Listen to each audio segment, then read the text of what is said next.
ನೀವು ನೋಡ್ತಾ ಇದ್ದೀರಾ ನ್ಯೂಸ್ ಫಸ್ಟ್. ನಾನು ದಿವ್ಯಾಚಾರ್ಯ ನಾರಂಪಾಡಿ.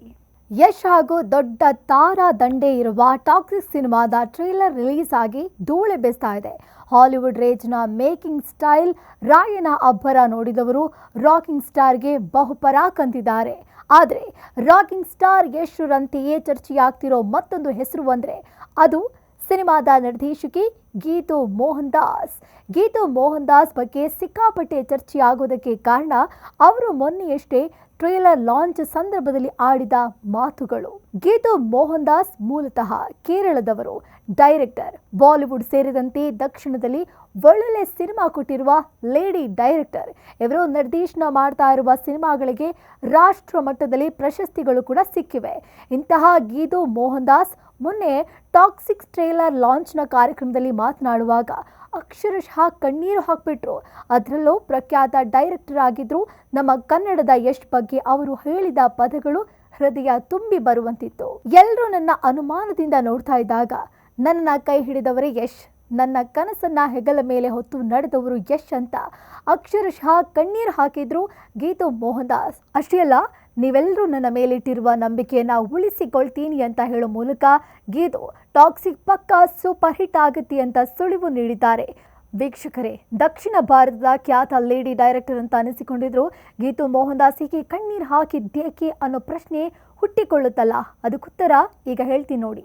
ರಾಕಿಂಗ್ ಸ್ಟಾರ್ ಯಶ್ ಹಾಗೂ ಖ್ಯಾತ ನಿರ್ಮಾಪಕರಾಗಿರುವ ಕೆವಿಎನ್ ಇಷ್ಟು ದೊಡ್ಡ ಬಜೆಟ್ ಸಿನಿಮಾವನ್ನ ನಿರ್ದೇಶಿಸಲು ಒಂದು ಹೆಣ್ಣಿಗೆ ಚಾನ್ಸ್ ಕೊಟ್ಟಿದ್ದು ನಿಜಕ್ಕೂ ಧೈರ್ಯದ ಮಾತೇ ಅಲ್ವಾ? ಟಾಕ್ಸಿಕ್ ಸಾಮಾನ್ಯ ಸಿನಿಮಾ ಅಲ್ವೇ ಅಲ್ಲ. ಚಿತ್ರಕ್ಕೆ ಬರೋಬ್ಬರಿ 500ರಿಂದ 600 ಕೋಟಿ ರೂಪಾಯಿಗಳನ್ನ ಹೂಡಿಕೆ ಮಾಡಲಾಗ್ತಿದೆ. ಒಂದು ಹೆಣ್ಣು ಇಷ್ಟು ದೊಡ್ಡ ಸ್ಕೇಲ್ ಸಿನಿಮಾವನ್ನ ಡೈರೆಕ್ಟ್ ಮಾಡ್ತಿದ್ದಾರೆ ಅನ್ನೋ ಸುದ್ದಿ ಹೊರಬಂದಾಗ ಹಲವು ಸೋಷಿಯಲ್ ಮೀಡಿಯಾ ಭೂಪರು ಹಿಯಾಳಿಸಲು ಶುರು ಮಾಡಿದ್ರು. ಇಷ್ಟು ದೊಡ್ಡ ಸ್ಕೇಲ್ ಸಿನಿಮಾವನ್ನ ಈಕೆ ನಿರ್ದೇಶಿಸಲು ಸಾಧ್ಯವೇ? ಆಗಲ್ಲ ಅಂತೆಲ್ಲ ಟೀಕಿಸಿದ್ರು.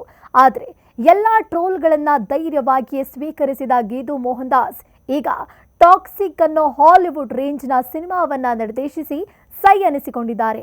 ಅದೇ ಕಾರಣಕ್ಕೆ ನೋಡಿ ಗೀತು ಮೋಹನ್ ದಾಸ್ ಭಾವುಕರಾಗಿದ್ದು ಎಲ್ಲರೂ ಅನುಮಾನದಿಂದ ನೋಡ್ತಾ ಇದ್ದಾಗ ಯಶ್ ನನ್ನ ಕೈ ಹಿಡಿದ್ರು ಅಂತ ಹೇಳಿದ್ದಾರೆ.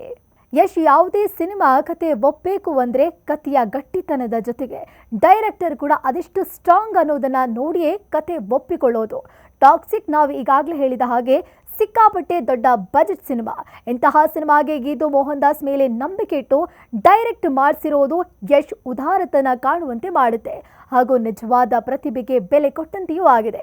ಅಷ್ಟೇ ಅಲ್ಲ, ಯಶ್ ಟಾಕ್ಸಿಕ್ ಸಿನಿಮಾದಲ್ಲಿ ನಾಯಕರಷ್ಟೇ ಅಲ್ಲ, ಬದಲಾಗಿ ಗೀತು ಮೋಹನ್ ದಾಸ್ ಜೊತೆ ಕುಳಿತೇ ಚಿತ್ರಕಥೆ ಹಣಿಯೋದ್ರಲ್ಲೂ ಪಾತ್ರ ನಿಭಾಯಿಸಿದ್ದಾರೆ. ಅಲ್ಲದೆ ಅವರು ಕೂಡ ಚಿತ್ರ ನಿರ್ಮಾಣದ ಭಾಗವಾಗಿದ್ದಾರೆ.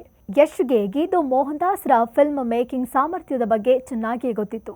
ಯಶ್ಗೂ ಇನ್ನೇನಾದರೂ ಡಿಫ್ರೆಂಟ್ ಆಗಿ ಮಾಡೋಣ ಅನ್ನೋ ಆಲೋಚನೆ ಬಂದಿದೆ. ಗೀತು ಮೋಹನ್ ದಾಸ್ರನ್ನ ನಿರ್ದೇಶಕಿಯಾಗಿ ಆಯ್ಕೆ ಮಾಡೋದಕ್ಕೆ ಸಹಾಯವಾಯಿತು ಅಂತಾನೆ ಹೇಳ್ಬೋದು. ಇನ್ನು ಚಿತ್ರೀಕರಣದ ಶುರುವಿನಿಂದ ಹಿಡಿದು ಕೊನೆ ಕ್ಷಣದವರೆಗೂ ಯಶ್ ಗೀತು ಮೋಹನ್ ದಾಸ್ ರವರ ಜೊತೆಗೆ ನಿಂತು ಸಿನಿಮಾ ಶೂಟಿಂಗ್ ಸಕ್ಸಸ್ ಆಗೋ ರೀತಿ ನೋಡ್ಕೊಂಡಿದ್ದಾರೆ ಯಶ್. ಜೊತೆಗೆ ಯಾವುದೇ ಟ್ರೋಲ್ಗಳಿಗೆ ಕಿವಿ ಕೊಡದೆ ಗೀತುಗೆ ಪ್ರತಿ ಕ್ಷಣದಲ್ಲೂ ಯಶ್ ಧೈರ್ಯ ತುಂಬತಾನೆ ಬಂದಿದ್ದು ಗೀತುರನ್ನ ಸಿಕ್ಕಾಪಟ್ಟೆ ಗಟ್ಟಿಗೊಳಿಸಿದೆ. ಸಾಮಾನ್ಯವಾಗಿ ಈ ದೊಡ್ಡ ದೊಡ್ಡ ನಟಿಯರು ಇರ್ತಾರಲ್ಲ, ಇವರಿಗೆ ಈ ದೊಡ್ಡ ತಾರಾಂಗಣದಲ್ಲಿ ನಟಿಸೋದು ಅಂದ್ರೆ ನಿಜಕ್ಕೂ ಒಂದು ರೀತಿಯ ಇನ್ಸೆಕ್ಯೂರಿಟಿ. ಯಾಕಂದ್ರೆ ಸಿನಿಮಾದಲ್ಲಿ ತಾವು ಹೈಲೈಟ್ ಆಗೋದಿಲ್ವೋ ಏನೋ ಅನ್ನೋ ಭೀತಿ ಇರುತ್ತೆ. ಅದೇ ಕಾರಣಕ್ಕೇನೋ ಟಾಕ್ಸಿಕ್ ಚಿತ್ರದಲ್ಲಿ ನಟಿಸೋದಕ್ಕೆ ನಯನತಾರ ಮೊದಲು ಒಪ್ಪಿರ್ಲಿಲ್ವಂತೆ. ಆಗಲ್ಲ ಅಂತಾನು ಹೇಳಿಬಿಟ್ಟಿದ್ರಂತೆ. ಆಗ ಗೀತು ನಯನತಾರ ಅವರಿಗೆ ಯಾಕೆ ಆಗೋದಿಲ್ಲ ಅಂತ ಸಾಕಷ್ಟು ಪ್ರಶ್ನೆಗಳನ್ನ ಮಾಡಿದ್ದಾರೆ. ಕೊನೆಗೆ ಆ ಪ್ರಶ್ನೆಗಳಿಗೆ ಉತ್ತರಿಸಲಾಗದೆ ನಯನತಾರ ಸರಿ ಬಂದು ಕತೆ ಹೇಳಿ ಅಂತ ಹೇಳಿದ್ರಂತೆ. ಗೀತು ನಯನತಾರ ಮನೆಗೆ ಹೋಗಿ ಕಥೆಯ ಎಳೆಯಾಗಿ ಹೇಳ್ತಾ ಇದ್ದಂತೆ ನಯನತಾರ ಅಕ್ಷರಶಃ ಕಳೆದು ಹೋದ್ರಂತೆ. ಆವತ್ತೇ ಸಿನಿಮಾ ಸೂಪರ್ ಹಿಟ್ ಆಗೋದು ಖಚಿತ ಅಂತ ಚಿತ್ರದಲ್ಲಿ ನಟಿಸಲು ಒಪ್ಪಿಕೊಂಡಿದ್ದಾರೆ. ಹೀಗೆ ಚಿತ್ರಕ್ಕೆ ಬರೀ ಕತೆ ಹಾಗೂ ಸ್ಕ್ರೀನ್ ಪ್ಲೇ ಮಾತ್ರವಲ್ಲ, ಚಿತ್ರದ ತಾರಾ ಬಳಗವನ್ನು ಒಗ್ಗೂಡಿಸಲು ಗೀತು ಮೋಹನ್ ದಾಸ್ ಸಾಕಷ್ಟು ಶ್ರಮ ಹಾಕಿದ್ದಾರೆ. ಒಂದು ದೊಡ್ಡ ಬಿರುಗಾಳಿಯನ್ನೇ ಮುನ್ನಡೆಸಿದ್ದಾರೆ. ಗೀತು ಮೋಹನ್ ದಾಸ್ ರವರ ಮೂಲ ಹೆಸರು ಗಾಯತ್ರಿ ದಾಸ್. ಕೇರಳದ ಕಣ್ಣೂರಿನಲ್ಲಿ 1981ರಲ್ಲಿ ಜನಿಸಿದ ಅವರು ಬಾಲನಟಿಯಾಗಿ ಮಲಯಾಳಂ ಚಿತ್ರರಂಗ ಪ್ರವೇಶ ಮಾಡ್ತಾರೆ. ಕೇವಲ 5 ವರ್ಷದ ವಯಸ್ಸಿನಲ್ಲಿ ಒನ್ನು ಮುತ್ತಲ್ ಪೂಜ್ಯಂ ವರೆ ಎನ್ನುವ ಚಿತ್ರದಲ್ಲಿ ಮೋಹನ್ ಲಾಲ್ ಅವರೊಂದಿಗೆ ನಟಿಸ್ತಾರೆ. ಇನ್ನು ಆ ಅಭಿನಯಕ್ಕಾಗಿ 2020ರಲ್ಲಿ ಕೇರಳ ರಾಜ್ಯ ಚಲನಚಿತ್ರ ಪ್ರಶಸ್ತಿಯಲ್ಲಿ ಅತ್ಯುತ್ತಮ ಬಾಲನಟಿಯ ಪ್ರಶಸ್ತಿಯು ಅವರಿಗೆ ಒಲಿದು ಬಂದಿತು. ನಂತರ ಸಾಕಷ್ಟು ಸಿನಿಮಾಗಳಲ್ಲಿ ನಟಿಸಿದ ಅವರಿಗೆ ಅತ್ಯುತ್ತಮ ನಟಿ ಸೇರಿದಂತೆ ಪ್ರಮುಖ ಪ್ರಶಸ್ತಿಗಳು ಸಿಕ್ಕಿದೆ. 2009ರಲ್ಲಿ ನಮ್ಮಲ್ ತಮ್ಮಿಲ್ ಅನ್ನೋ ಸಿನಿಮಾ ಗೀತು ನಟನೆಯ ಕೊನೆಯ ಚಿತ್ರ ಆಗಿತ್ತು. ಅದಾದ್ಮೇಲೆ ಗೀತು ಆಕ್ಷನ್ ಕಟ್ ಹೇಳೋದಕ್ಕೆ ಶುರು ಮಾಡ್ತಾರೆ. ಗೀತು ಮೋಹನ್ ದಾಸ್ ನಿಜಕ್ಕೂ ಒಬ್ಬಳು ಸಾಧಕಿ. ಅಂತಹ ಸಾಧಕಿಯನ್ನೇ ಅನುಮಾನದಿಂದ ನೋಡುವವರಿದ್ದಾರೆ ಅನ್ನೋದು ಅವರಾಡಿದ ಭಾವನಾತ್ಮಕ ಮಾತುಗಳಿಂದಲೇ ಗೊತ್ತಾಗುತ್ತೆ. ಆದರೆ ಅವರ ಕನಸಿಗೆ ರೆಕ್ಕೆ ಕಟ್ಟಿದ ರಾಕಿಂಗ್ ಸ್ಟಾರ್ನಿಂದ ಈಗ ಗೀತು ಸ್ವಚ್ಛಂದವಾಗಿ ನಿರಾಳವಾಗಿ ಹಾರಾಡುವಂತಾಗಿದೆ. ಇಂಥ ಸಾಧಕಿಗೆ ನಮ್ಮದೊಂದು ಸಲಾಂ.